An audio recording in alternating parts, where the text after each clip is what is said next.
오늘 함께 읽을 하나님 말씀은 잠언 3장 9절에서 12절입니다. 내 재물과 내 소산물의 처음 익은 열매로 여호와를 공경하라. 그리하면 내 창고가 가득히 차고 내 포도즙 틀에 새 포도즙이 넘치리라. 내 아들아, 여호와의 징계를 경히 여기지 말라. 그 꾸지람을 싫어하지 말라. 대저 여호와께서 그 사랑하시는 자를 징계하시기를 마치 아비가 그 기뻐하는 아들을 징계함 같이 하시느니라. 아멘. 우리가 하나님을 높이고 영광 돌려드리는 아주 중요한 한 가지 방법이 있는데 바로 헌금입니다.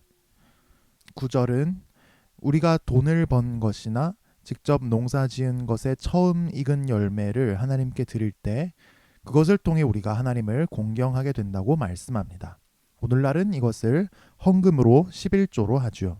11조는 소득의 10분의 1을 하나님께 바치는 것입니다. 헌금과 11조는 하나님을 하나님으로 인정하고 고백하는 귀한 일입니다. 왜냐하면 헌금과 11조는 내가 번 돈, 내가 농사에서 거둔 농작물, 내 생명, 내 인생, 내 모든 것이 다 하나님의 것입니다 라고 고백하는 일이기 때문입니다. 사실 소득의 10분의 1씩이나 헌금으로 낸다는 일이 결코 쉬운 결단이 아닙니다. 어려운 일입니다. 세금 내고 보험 내고 연금 내고 대출 있으면 대출 갚고 공과금 내고 그것만 해도 남은 걸로 살기에 빠듯할 수 있습니다. 그런데 10분의 1씩이나 헌금하라니까 너무 부담스러울 수 있죠. 야, 그걸 내고도 내가 살 수 있을까 염려스럽기도 합니다. 11조 하는 것을 가족이 반대할 수도 있습니다. 젊은 청년들은 알바하고 월급 받고 그게 정말 얼마 안 되죠. 그걸로 살아야 하는데 집세 내고 식비 나가고 학비를 내야 하는 경우도 있고요. 아끼고 살아도 정말 힘듭니다. 일단 우리가 여기서 분명히 해야 하는 것은 우리가 헌금으로 구원을 받는 건 아니라는 거죠. 우리는 믿음으로 구원받습니다. 정말 사정이 궁해서 힘들어서 아직 믿음이 약해서 11조를 힘겨워할 수도 있습니다. 하지만 그래도 우리 고백합시다. 돈도 내 생명도 내 인생도 하나님 것이라고 고백합시다. 어쩌면 11조는 하나님을 신뢰하는 첫 걸음을 떼는 것일 수 있습니다. 그 걸음을 떼어 봅시다. 사실 10분의 1만 들여서 전체가 하나님 것이라고 고백하게 하신 건 하나님이 우리를 깊이 이해해 주신 것입니다. 원래는 10분의 10 전체가 다 하나님의 것이니까요. 하나님 주신 것이니까요. 그래서 우리는 11조를 할 뿐만 아니라 나머지 10분의 9도 하나님 뜻에 따라 사용해야 합니다.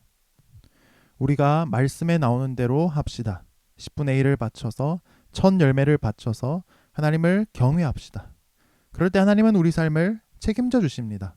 풍성한 복으로 채워주십니다.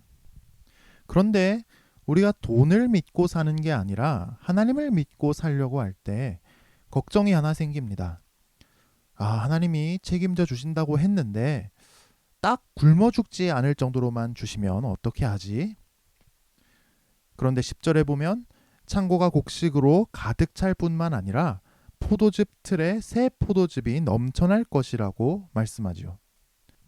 하나님은 우리에게 꼭 필요한 곡식만 주시는 게 아니라 우리가 행복해하고 즐거워할 수 있도록 넘치는 포도 열매도 주십니다. 복을 주십니다.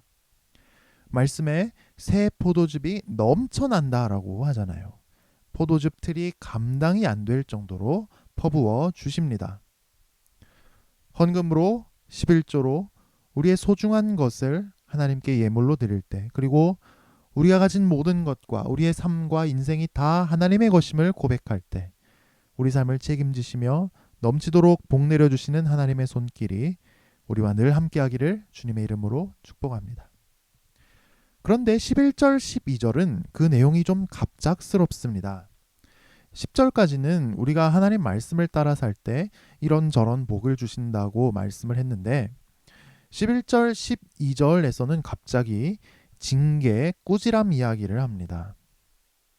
왜냐하면 우리가 하나님의 사랑받는 자녀가 될 때 하나님의 복도 받지만 징계를 당하고 꾸지람을 당하는 것도 포함되기 때문입니다.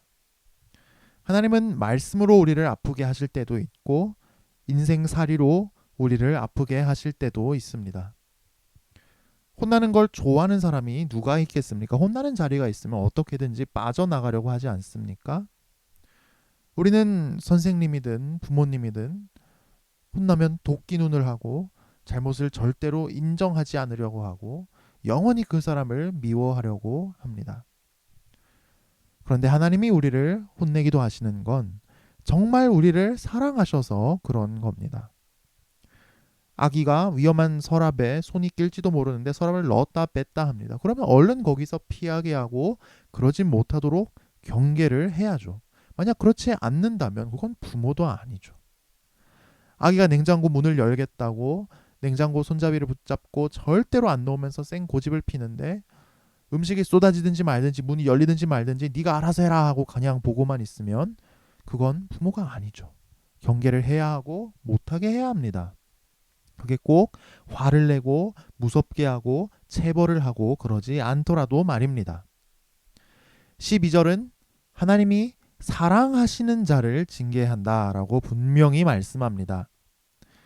아버지가 너무너무 좋아하고 사랑하는 아들을 징계하듯이 우리를 징계한다고 분명히 말씀합니다. 하나님 사랑을 받는다고 무조건 늘 평안한 삶만 사는 건 아니고 혹독한 연단도 있다는 사실은 우리가 하나님 믿는 걸 망설이게 할지도 모릅니다. 그러나 하나님은 우리를 정말 사랑하십니다. 자기 친아들을 우리를 위해 사람이 되게 하시고 십자가에 못 박혀 죽도록 내어주실 정도로 말입니다. 하나님의 징계는 우리를 바른 길로 인도할 것입니다. 하나님이 나를 미워하셔서 그래. 하나님이 나를 사랑하지 않아서 그래. 이렇게 쓸데없는 의심을 버립시다. 더 좋아질 내 모습을 기대하며 하나님의 징계를 받아들입시다. 오늘 말씀은 참 받아들이기 쉽지 않은 말씀일 수 있습니다. 어려운 말씀입니다. 그러나 믿음으로 이 어려운 말씀도 받아들이고 이 말씀에도 순종할 때 주님께서 우리 삶을 통해 큰 영광 나타내게 되시길 축복합니다. 주님께서 우리 삶에 풍성한 복 내려주시기를 축복합니다. 기도하겠습니다. 하나님 아버지, 땀 흘리며 고되게 일해도 우리 삶이 빠듯할 때 우리가 하나님께 죄를 짓고 하나님 만드신 좋은 세상을 처참하게 망가뜨린 것을 깨닫습니다. 주님, 우리에게 믿음을 주셔서 어려운 중에도 빠듯한 중에도 내 삶이 내 인생이 하나님의 것임을 고백할 수 있게 하여 주옵소서. 이제는 돈이 아니라 하나님을 신뢰함으로 살아가게 하옵소서. 이 귀한 고백을 받으시고 우리의 창고를 채우시며 포도즙이 넘쳐 흐르도록 복을 내려 주옵소서. 말씀으로 또 인생살이로 우리를 아프게 하실 때 하나님을 향한 원망의 말부터 쏟아놓지 말게 하시고 우리를 징계하시며 바른 길로 이끄시는 주님의 사랑의 손길을 볼 수 있게 하옵소서. 징계 가운데도 하나님의 사랑을 절대로 잊지 않도록 우리 마음에 하나님의 사랑을 부어 주옵소서. 어려운 말씀이라도 우리가 오늘 주시는 이 말씀에 순종할 수 있는 믿음을 주옵소서. 오늘도 광야길을 걸어갑니다. 만나와 메추라기를 내려주시고 필요한 것들을 채워주시고 상하고 지친 영혼과 육신을 강건하게 하옵소서. 오늘 우리가 하는 모든 일을 통해 하나님께 영광 돌려드리기 원합니다. 예수님 이름으로 기도합니다. 아멘.